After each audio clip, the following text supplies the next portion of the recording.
I sat in the hospital corridor with dried blood on my sleeves and the taste of copper still in my mouth. 12 hours straight in the trauma bay. Gunshot. Knife wound. CPR on a 17-year-old. I'd called Melanie during my 15-minute break. No answer. Just voicemail. Again.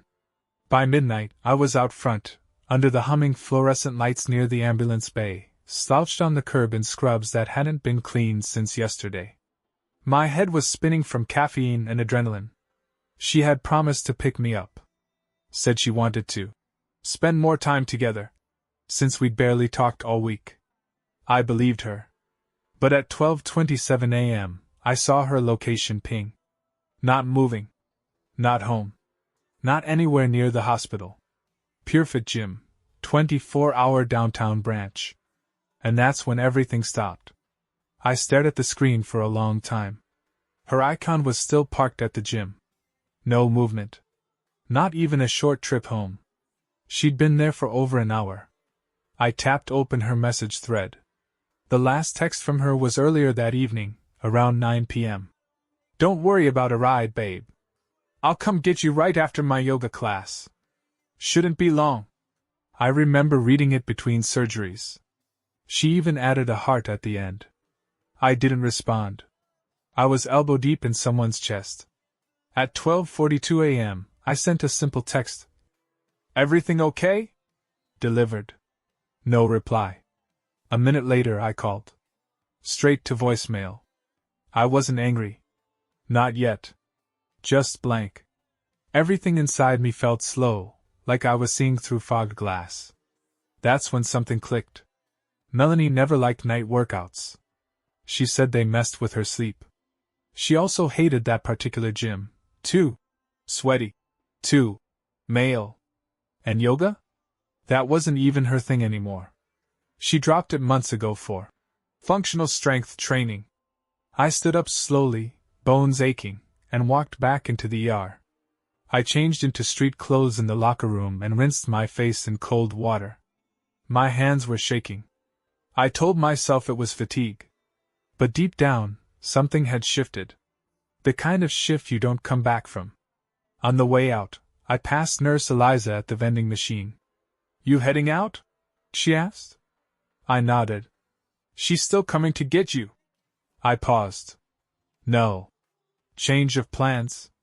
By the time I got home, it was almost 1:30 a.m. The apartment was dark, silent. Her keys weren't on the hook. Shoes weren't by the door.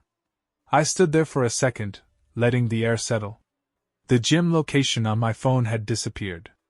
Either she turned it off, or she was on the move. I didn't text again. I took a long shower, let the water burn the edge off my muscles. Then I sat at the kitchen table and waited. No TV. No lights. Just the ticking clock and the hum of the fridge. At 2:17 a.m., the lock clicked. I stayed seated. Melanie came in quietly, like she was trying not to wake a roommate.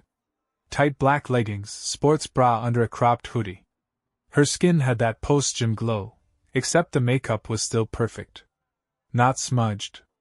Not runny. Oh, she said, pausing in the doorway. You're up. I didn't answer right away. Just looked at her. She smiled, tired and casual, like nothing was off. Sorry, I figured you'd crash at the staff room or catch a ride. You said you'd pick me up. I tried, she said, dropping her bag by the door. But class ran late. Then I had to help Kane with. She stopped. I didn't blink. Kane? Yeah, he needed help re-racking some weights. There was a new girl, and he didn't want to leave her alone. I nodded once, slow. So you stayed until 2 in the morning? At the gym. Her mouth opened a little. Like she was searching for the next line. Time got away from me. It's not a crime, Don. No, I said. It's not. She crossed the kitchen, opened the fridge, and poured herself water like it was any other Thursday night. You're making that face again. What face is that? The I'm silently judging you face. I said nothing. She drank, then turned back. Look, I'm sorry. I should have texted. I figured you were knee-deep in blood or whatever. Funny thing, I said. Slow night. That landed. Her eyes flicked, just for a second. Then she yawned and headed toward the bedroom. I'm gonna crash. You coming? In a bit. She stopped halfway down the hall. You're not mad, are you? No, I said. I'm tired. She nodded slowly, like she believed it, or needed to. Then she disappeared behind the bedroom door. I stayed seated. Later, I checked the gym bag. Quietly. Carefully. Her gym clothes were tossed in a loose pile on top, not in the hamper. Not zipped in the bag like she usually did. I picked up the hoodie. No sweat. No smell of effort. Just something else, faint but sharp. Cologne. Expensive. Masculine. Not mine. I stood still, holding it between my fingers, like it would speak. Then I checked the bag. Under a towel was a protein bar. Still sealed. Under that, a spare phone charger. Then something small, a receipt. Folded twice. Lindbergh Suites. Room 214. Timestamp, 11:52 p.m. No note. No logo. But I knew the address. Not a gym. A hotel across from her trainer's apartment complex. I put everything back. Slowly. Carefully. She murmured something in her sleep, a whisper too quiet to catch, and turned over, pulling the blanket tighter across her body. Back in the kitchen, I dropped the receipt into the drawer where we kept spare batteries and broken chargers. She never opened that one. Then I poured a glass of water and sat back at the table. Not to think. Not to panic. To plan. The next morning, Melanie was already gone when I woke up. Her side of the bed was cold. Sheets tucked like a hotel room. Closet door ajar. I stood there, staring at the neat fold of the comforter. She never made the bed. I walked to the bathroom. Her towel was dry. Hairbrush clean. No steam on the mirror. She hadn't showered here. At 8:16 a.m., I got a text. Ran out early. Meeting at the bank. Let's do dinner tonight. I'll make that pasta you like. Smiley face. Nothing else. I stared at it for a while, then put the phone down. I went to the living room, sat on the edge of the couch, and opened her gym's Instagram. I scrolled past bootcamp flyers, sweat-drenched group shots, motivational nonsense. Then I saw him. Kane Arliss. Tagged in 3 photos over the last 2 weeks. Broad, tan, sleeveless. Coaching women through squats, battle ropes, deadlifts. One shot had Melanie laughing in the background, her hand on his arm. The caption read, Trainer Kane, functional strength with a smile, smiling face with sunglasses, flex biceps, # late night crew. I clicked his profile. It was private. But the bio was public. Personal trainer, nutrition coach, night owl, DM to book. Night owl. Of course. I put the phone down. Stared at the wall. My heart wasn't racing, it had slowed. Like the body knew it was entering cold storage. That evening, Melanie was all charm. She poured wine. Lit a candle. Wore that low black top she used to save for birthdays. She smiled when she saw me. God, you look exhausted. Long shift, I said. She twirled pasta like we were still in year 2 of the marriage. Made small talk about a coworker's bad haircut. Laughed at her own jokes. She asked nothing about my day. Then, in a lull between bites, I dropped it. Eliza from the ER says hi. She froze for a breath. Eliza? Yeah. She ran into you, apparently. At PureFit. Melanie blinked once, like a reset. Oh. Yeah. Right. Said you looked close. With your trainer. Melanie's lips pressed in. Kane's just friendly. He's like that with everyone. Sure, I said. Then I let the silence grow legs. She took another bite and spoke with her mouth half full. You're reading too much into things. I didn't say anything. She looked up. Her smile was smaller now. I held her gaze. You're right, though. I must be tired. She refilled my glass. Hand steady. Voice soft. Let's not fight tonight. We're not. But we were. Just not out loud. By the weekend, her schedule got tighter. She started using words like client load, team meetings, and mandatory workshops. All vague. All new. Monday through Wednesday, she came home past 10. Claimed they were rolling out a new loan platform at the bank. But I checked the website. No hiring posts. No system updates. Nothing changed. I didn't ask. Instead, I started a spreadsheet. Times she left. Times she returned. GPS pings when I could get them. Calls. Text gaps. Patterns. She never noticed. She was too busy getting better at lying. One night I caught her smiling at her phone in the hallway, back turned, one hand cupped over the screen. When I stepped into view, the phone disappeared into her hoodie pocket like a reflex. You hungry? She asked. I ate. Without me? You were late. She smiled, fake casual. You could have waited. I didn't reply. She leaned in and kissed me on the cheek. Her lips were warm. Her eyes weren't. The next day, I found a single black gym sock under the passenger seat of her car when I moved it for street cleaning. Size too large. Not hers. Not mine. I placed it in the glove box. Didn't say a word. That night she asked why I didn't call. You usually check in.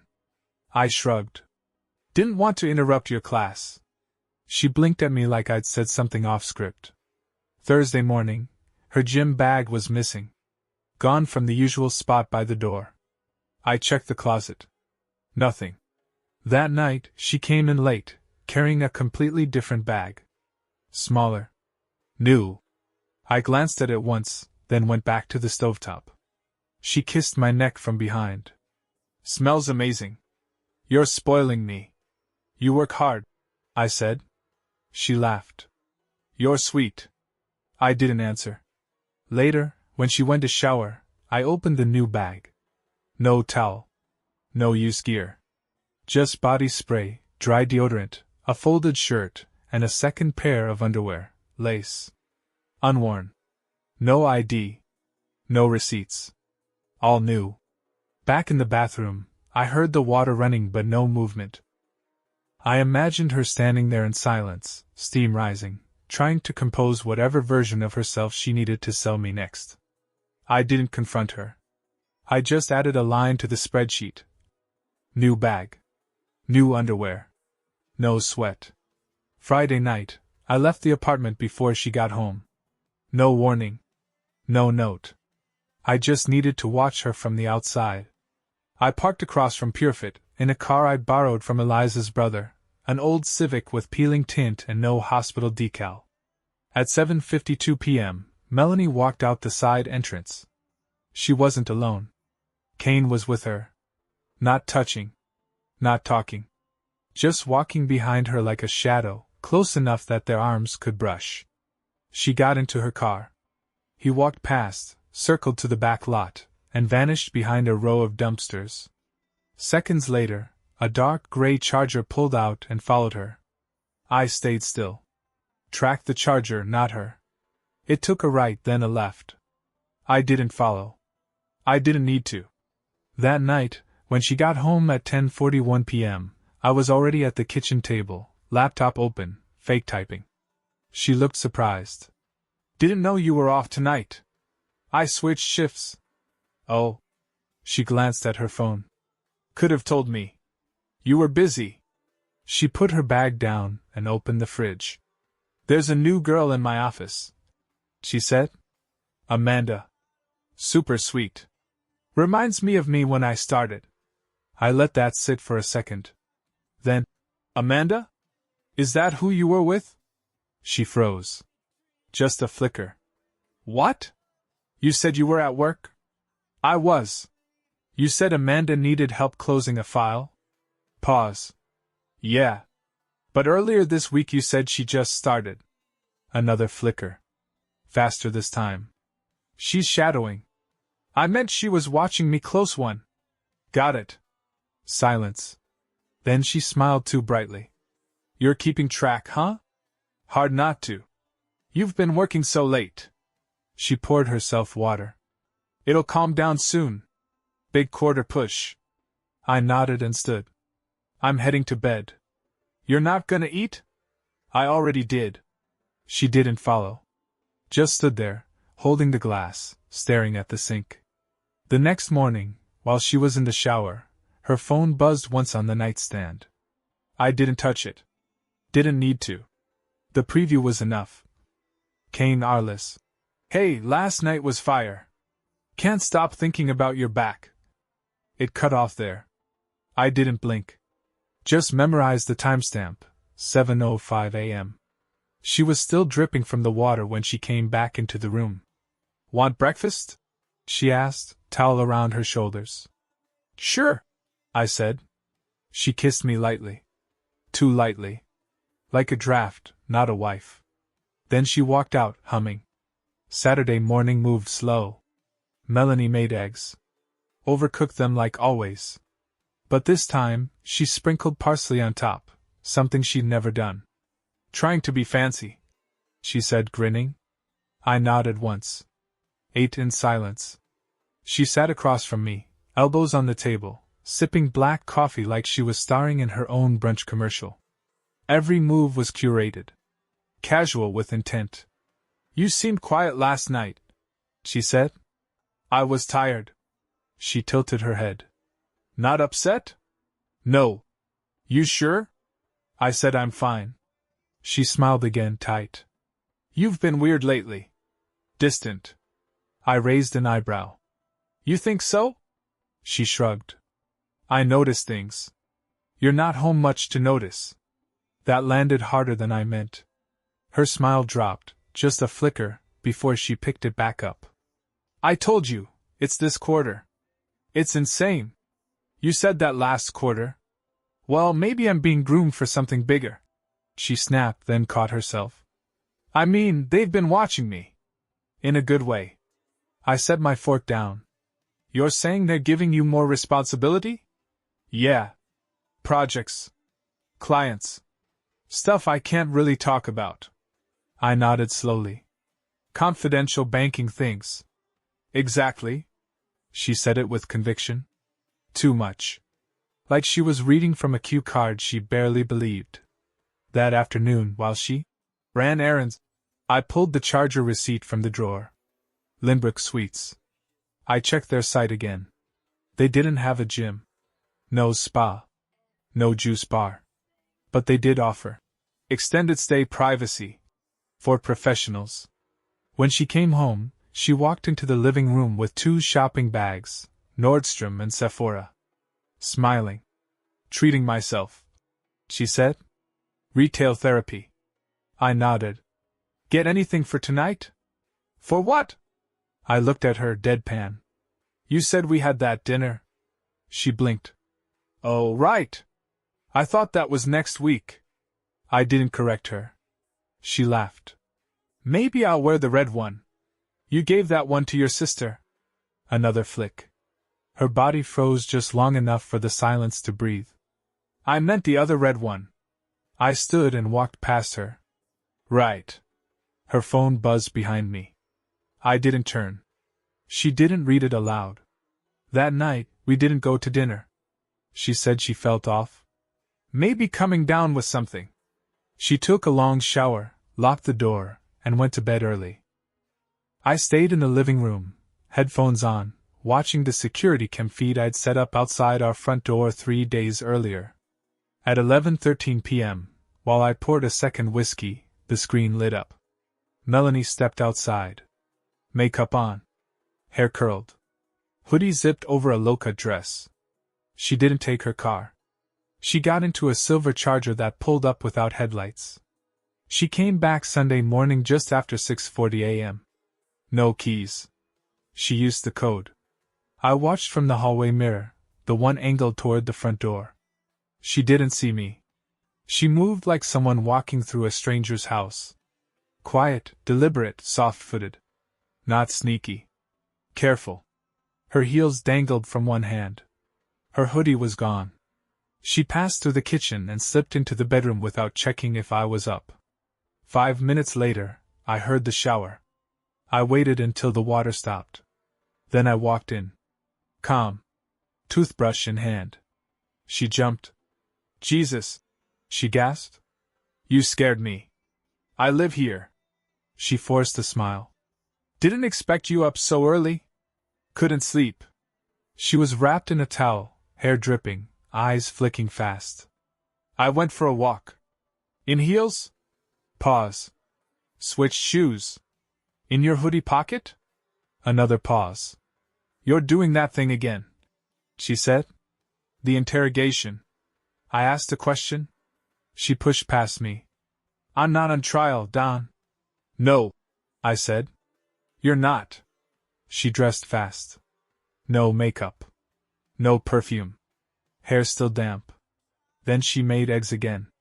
Parsley again. This time with toast. We sat across from each other. She tapped her nails on the table. You don't trust me anymore. I didn't answer. She sighed, leaning forward. You've been distant. And cold. It's like you're shutting me out. You think I'm shutting you out? You used to talk to me. You used to come home. The silence that followed wasn't loud. It was surgical. She blinked, looked down, and forced a laugh. I don't know what you're trying to do. But this tension isn't healthy. I nodded once. I agree. That's when her eyes changed. Just a flicker. The shift from defensive to calculating. She was reading me now. Measuring. Trying to find the angles again. She stood. I'm gonna get my nails done. Maybe a massage. Good idea. You want to come? No. She paused in the doorway. We could use time together. You're not wrong. Another long silence. She left without saying goodbye. That afternoon, I drove to Lindbrook Suites. Parked. Waited. Watched. At 3:42 p.m., the silver Charger pulled in. Different plates now. Still Kane behind the wheel. He walked inside carrying a red gym bag. Not over his shoulder. Like it was hers. I didn't follow. I already knew. Monday morning, I moved my shift back to nights. Melanie barely noticed. She said something about new loan targets, kissed me on the cheek, and left in a rush, hair wet, bag mismatched, gym pass on her keyring again. That afternoon, I met Eliza in the hospital cafeteria. I told her everything, almost. She listened in silence. When I mentioned Kane's name, she flinched. Not surprised. Guilty. Eliza, I said. What do you know? She looked down at her soup. Stirred it twice. I've seen them. Once. Downtown. Together. When? A month ago. They were holding hands. Why didn't you tell me? She didn't answer right away. Because I thought maybe you already knew. Or maybe you didn't want to. That landed. She was right. I hadn't wanted to. But I did now.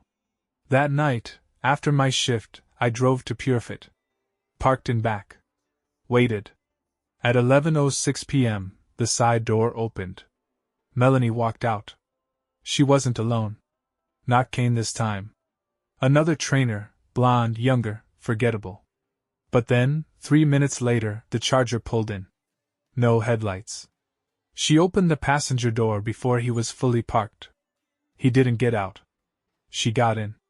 They drove off. I followed. 2 turns, a short cut through industrial streets, and back to Lindbrook Suites.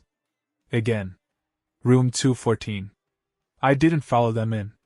Instead, I pulled out the hotel receipt. Still folded. Still clean. I wrote the date, again, in the corner. Then I left. Back home, she texted me at 1:04 a.m. Client dinner ran late. Hope your night wasn't too insane. I didn't reply. Tuesday morning, I installed a hidden cam inside the hallway light fixture. Low resolution. Motion activated. No audio. But it caught the door. Caught her leaving at odd hours. Always in fresh clothes. Always after midnight. I gave it 3 days. On Thursday, I had what I needed. 3 distinct nights. 3 outfits. Same man.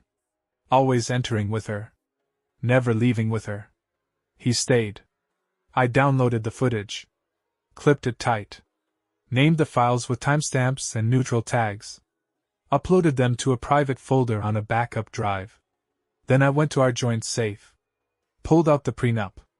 Page 12, Clause 4.2, Fidelity violation nullifies spousal asset claim. I smiled.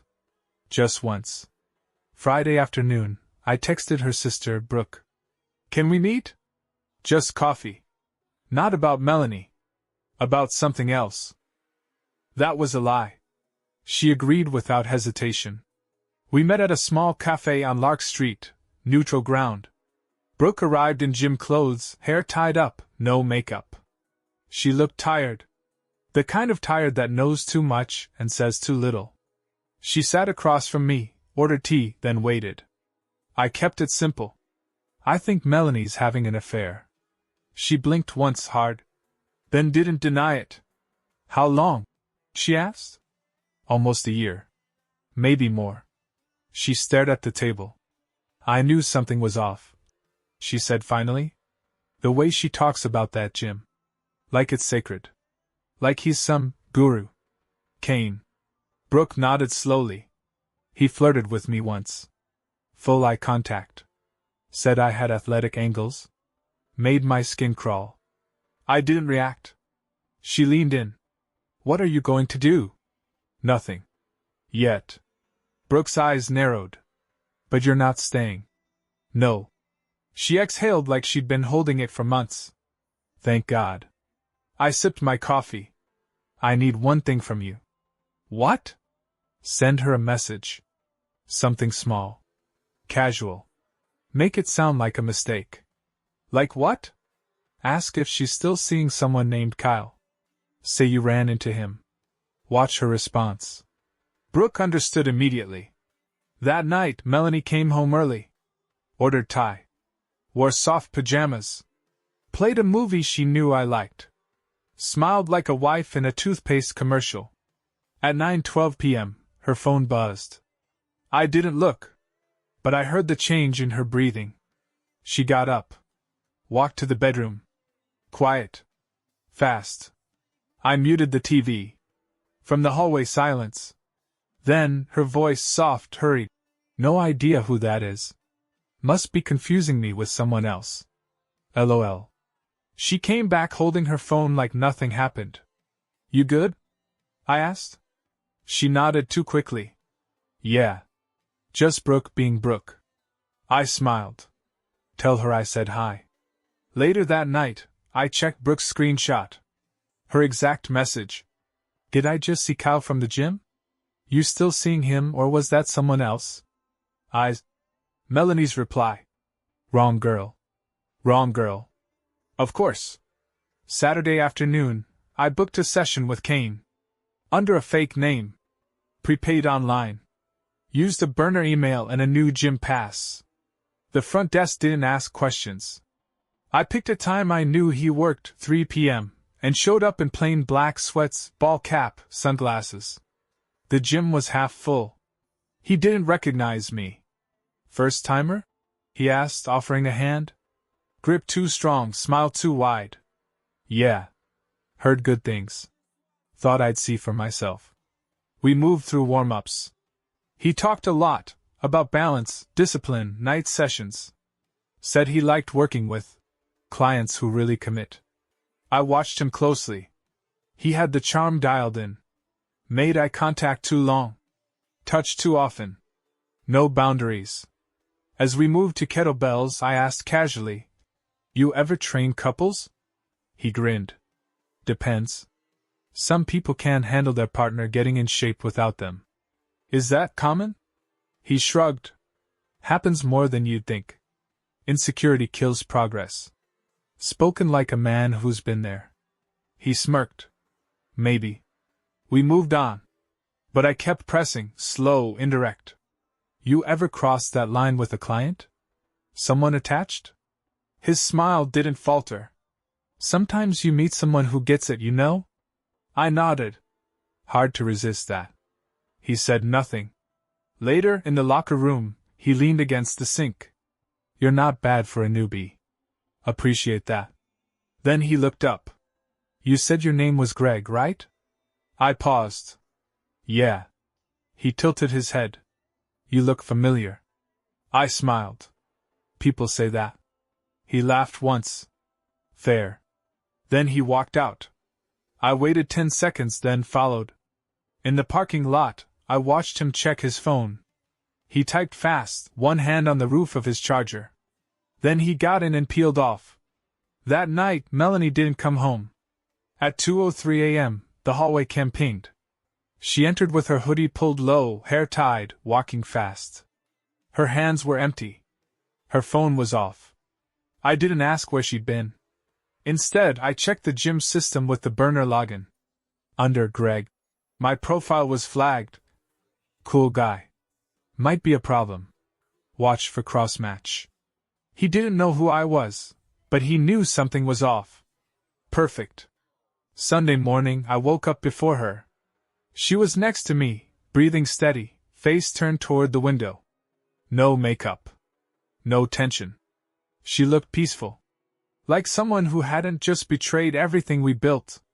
I got up without a word. Coffee. Laptop. USB stick. Everything was already in place. At 10:03 a.m., I met with my lawyer, Claire Godwin. Sharp. Surgical. No time for moralizing. I gave her the receipts. The hotel bookings. The footage. The prenup. The fidelity clause. She didn't blink. Do you want to file quietly or publicly? Both, I said. She smiled. We can do that. We drafted the papers with language she wouldn't wiggle out of. No spousal claim. No asset split. Apartment reverts to me. Cars in my name. Financial accounts already separated. Then I handed Claire a second file, thicker. What's this?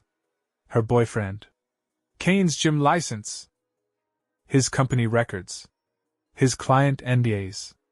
Screenshots of his flirty messages with clients. Social media DMs.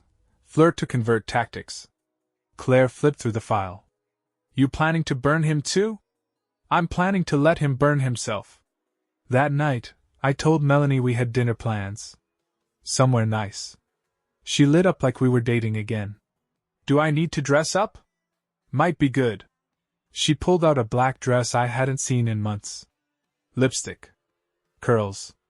Perfume, the one she only wore on rare occasions. Not for me. For him. We drove in silence. Not awkward, distant. Like two people playing the last move of a long game. Dinner was at Hyde 44, a place she loved. I had reserved the booth near the back. Low light. One-sided visibility. At 7:21 p.m., Kane walked in. Alone. Hoodie. Cap. He didn't see us. He took a seat 2 booths down. Pulled out his phone. Waited. Melanie's smile faded. You okay? I asked. She turned to me slowly. You brought me here on purpose. Yes. Her throat moved once. Swallowing something she couldn't name. You knew. I've known. She looked toward the entrance, like she might bolt. I wouldn't, I said. Not here. She stared at me, lips parted. Then forced a smile. You're insane. No. I'm prepared. That's when she saw the flash drive on the table. I slid it toward her. Copies. Evidence. Lawyer has the originals. Yours if you want to see how deep it goes. Her hand shook when she touched it. Kane doesn't love you, I said flatly. Her breath hitched. He used you to boost his client list. You were the wife of a doctor. Prestige. Access. Looks. Now you're a liability. She stared at the flash drive like it might explode. I'm not confronting him, I said. I'm exposing him. With or without you. She opened her mouth, but nothing came out. Then the waiter came by. "Ready to order?" I smiled. "We'll need a few more minutes." Monday morning I filed. Claire submitted the divorce packet with supporting evidence, timestamps, hotel logs, and camera footage. No loopholes. No ambiguity. We served the documents to Melanie at her office. I wasn't there. She received them in the conference room, sandwiched between a client review and a loan briefing. Her assistant later told me she went silent, then locked herself in the bathroom for 20 minutes. At 12:04 p.m. she called. I didn't answer. At 12:09 she texted. "Can we talk? Please." I didn't respond. That afternoon, I visited PureFit. Not as a member. As a silent partner. Through a contact at the licensing board, I dropped an anonymous complaint. Allegations. Fraternization with married clients.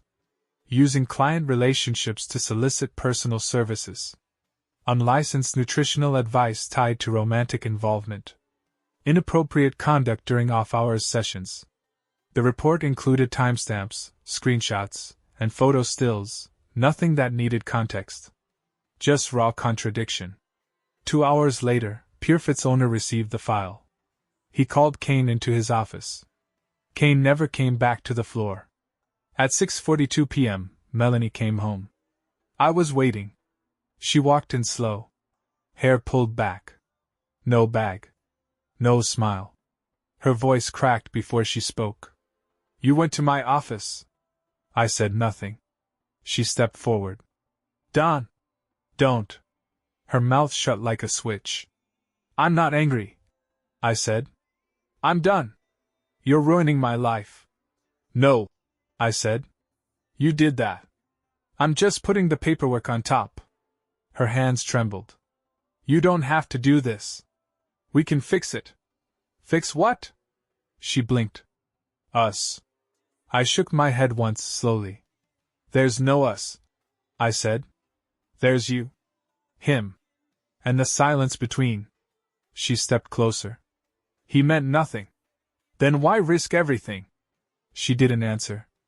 I stepped past her, toward the door. "I'm staying with my brother for a few days," I said. "You have until Friday to pack." "Don. Save it." She stood there in the entryway, frozen. I opened the door, turned once, and looked back. "By the way," I said, "Kane lost his job." Then I closed the door behind me. By Tuesday, she started the campaign. First came the soft reach-outs, messages to mutual friends, casual texts to my coworkers. "We're going through a rough patch. He's going through something. I'm giving him space." No mention of Kane. No mention of the divorce papers served on company letterhead. She tested the narrative, looking for a version that didn't end with her as the villain. Wednesday afternoon, she posted a photo of us, an old one. Lake house. Summer sun.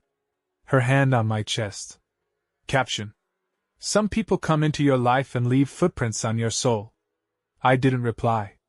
But I did send a private message to the one person she didn't expect, her manager, Derek. Subject, personal conduct concern, private matter. I attached a file. The hotel receipt. The gym security footage. A copy of the fidelity clause. Her messages to Kane annotated. At the bottom I wrote, "This is not a professional complaint, but I believe it will become one shortly." Thursday, Melanie called 6 times. I picked up on the 7th. She didn't speak right away. Then, "You emailed my boss." I did.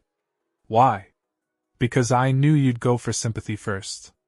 "You're trying to destroy me." "No," I said. "I'm ending your story before it spreads." Silence. "You think you're some kind of mastermind," she said. "I don't have to be," I replied. I just had to stop lying to myself. That night, her sister Brooke texted me. "She's spiraling. Telling Mom you've turned abusive." I sent Brooke a file. No explanation. Just the folder. 15 minutes later. "She's dead to me." The next morning, Kane texted her. I saw the preview on the hallway cam when she held her phone up, her reflection in the mirror. I'm out. Don't call.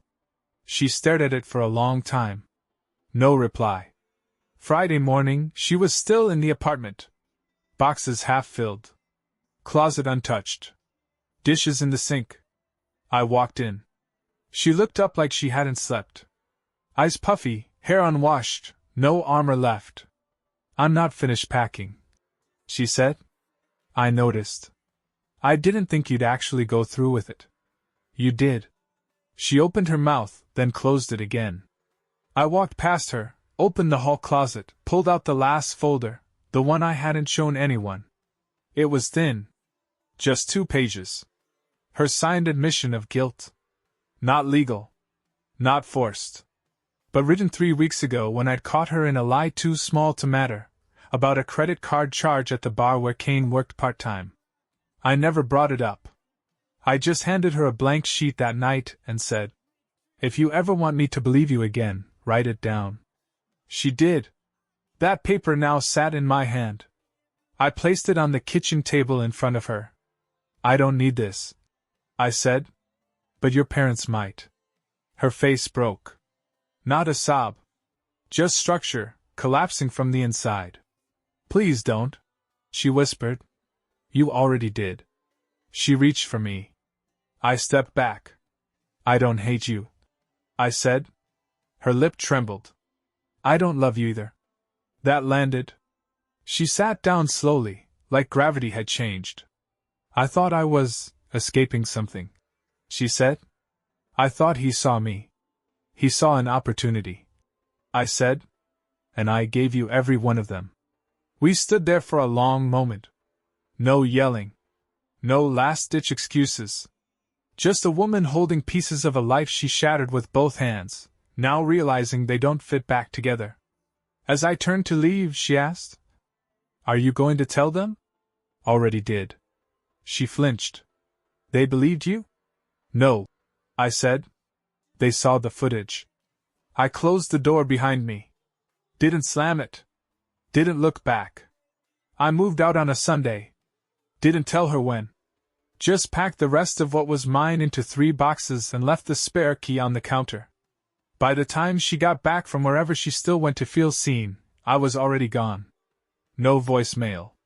No letter. Just space. Claire confirmed the filing was accepted. The judge reviewed the evidence. Divorce uncontested. Prenup fully enforced. No appeals. 3 weeks later, Melanie texted, "Can we talk?